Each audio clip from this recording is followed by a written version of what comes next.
चलिए, इस वक्त दोबारा से सुप्रीम कोर्ट में जो अहम फैसला चंडीगढ़ मेयर पोल को लेकर लिखवाया जा रहा है, उसको पर आपको लिए चलते हैं।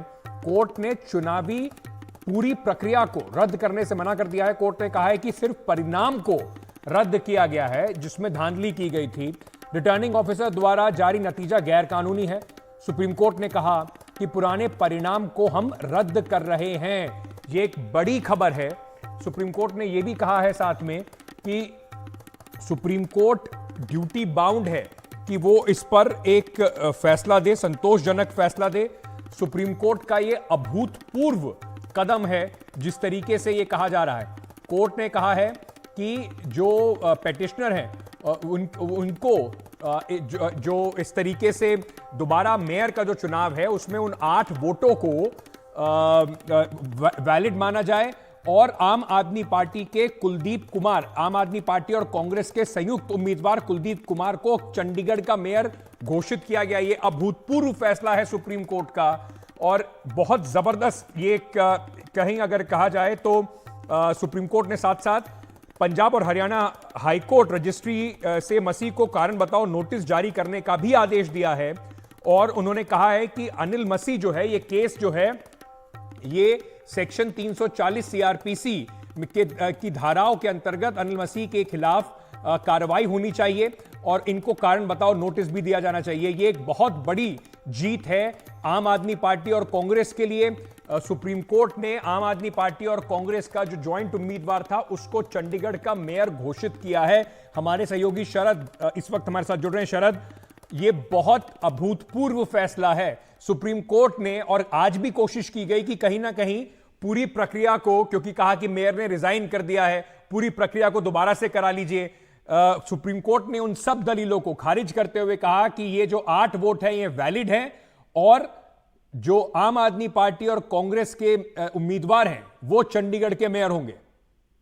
बिल्कुल, देखिए, माना यह जा रहा था कि हो सकता है कि दोबारा से काउंटिंग कराने के लिए सुप्रीम कोर्ट कह दे या पंजाब हरियाणा हाई कोर्ट में किसी की ड्यूटी लगाई जाए कि उसकी मॉनिटरिंग में फिर से काउंटिंग कराई जाए।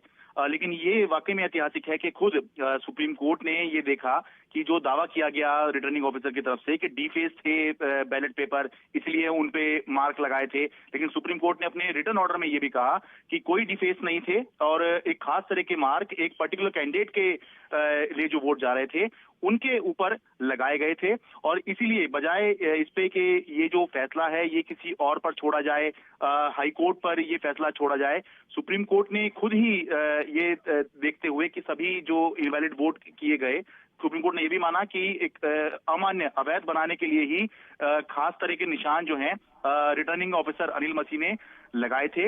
इसलिए किसी और पर यह फैसला ना छोड़ते हुए सुप्रीम कोर्ट ने खुद ही ये रिटर्न ऑर्डर में लिखवा दिया और घोषित कर दिया कि जो आम आदमी पार्टी के उम्मीदवार थे कुलदीप कुमार, जो कि साझा उम्मीदवार थे आम आदमी पार्टी और कांग्रेस के, उनको विजयी घोषित कर दिया। हालांकि ये भी रिकॉर्ड पे रखा गया है कि जो उम्मीदवार जीता हुआ घोषित किया गया था वो जो आदेश है उसको रद्द कर दिया गया है।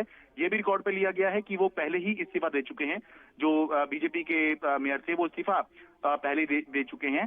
तो ये सब रिकॉर्ड पे रखा गया है। लेकिन ये वाकई में पहली बार हुआ है कि सुप्रीम कोर्ट में, और ये भी हमें देखना होगा अंकित, कि एक नगर निगम के का मामला जो है वो सुप्रीम कोर्ट पहुंचा, यानी कि किस तरह की स्थिति बनी होगी कि सुप्रीम कोर्ट में मामला पहुंचा और सुप्रीम कोर्ट को इस पर बैठकर इतनी देर तक जो है ऑर्डर लिखवाना पड़ा। काफी देर तक ये ऑर्डर लिखा गया और उसमें जो है सुप्रीम कोर्ट ने अब इसके बाद कोई शक शुबा की जगह नहीं छोड़ी और खुद ही ये देखकर कि बैलेट पेपर पे क्या है, जो दावा किया गया था वो भी दावा गलत किया गया अनिल मसीह की तरफ से कि डीफेस थे, बैलेट पेपर डीफेस नहीं थे, खास तौर के निशान लगाए गए थे।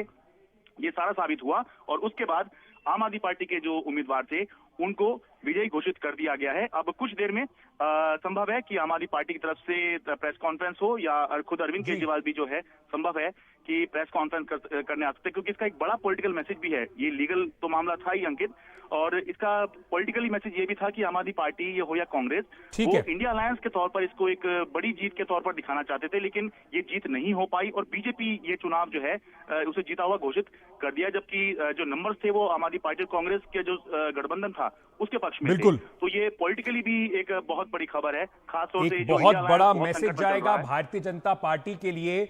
ये जो पूरा मामला है ये एक बेहद शर्मनाक मामले के तौर पर देखा जाएगा और बीजेपी और कांग्रेस और आम आदमी पार्टी का कैंडिडेट और कांग्रेस के साथ जिस तरीके से उनका कैंडिडेट थे उनको कोर्ट ने अब यहां पर मेयर के तौर पर घोषित किया है। ये बहुत अभूतपूर्व, जैसे मैं बार बार कह रहा हूं, फैसला है और इस फैसले के काफी दूरगामी जो है कहीं ना कहीं परिणाम भी इसके होंगे। जैसे हम पहले बात कर रहे थे, सिर्फ ठीकरा अनिल मसीह के ऊपर नहीं, जिस तरीके से पूरी ये प्रोसेस को रिग करने की कोशिश की, इस पूरी प्रोसेस को जो पूरा चुनाव था पहले उसे टालने की कोशिश की गई। चुनाव टालने जब सुप्रीम कोर्ट ने कहा नहीं आप चुनाव नहीं टाल सकते, तो उसके बाद प्रिसाइडिंग ऑफिसर ने इस तरह से वोट इनवैलिड किए, फिर वो कोर्ट में गए। तो कुछ समय के बाद कुल मिलाकर कोशिश ये की गई कि अगर हमारे पास वोट नहीं तो भी हम अपना कैसे भी मेयर बनाएं। ये जो पूरी मामला था अब सुप्रीम कोर्ट में कम से कम जिस तरीके से इस पे फैसला आया अभूतपूर्व है।